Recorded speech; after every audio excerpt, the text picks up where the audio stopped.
Singdilim po ng panahon ngayong gabi at ng mga nagdaang araw ang ating nakita, nadinig at naranasan mismo sa Supreme Court.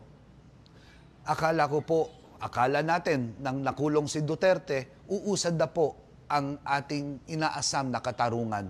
Ngunit hindi. Tuloy ang panonokhang. Nung panahon ni Jesus, merong 12 disipulo, isa anang Judas. Pero ngayong panahong ito, nakita natin, ngayong araw na to, na mas madami na ang nanghuhudas. Hinudas ang katarungan, hinudas ang katotohanan, at patuloy ipinapagkait sa mamamayang Pilipino ang katotohanan. Mga kapatid, si Sara Duterte ay dapat pa rin panagutin. Hindi inabolish at hindi tinanggal ang impeachment. Tineknikal.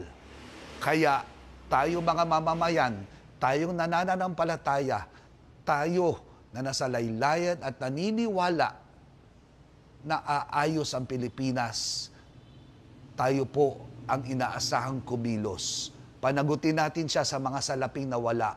Panagutin natin siya sa confidential funds at sa DepEd.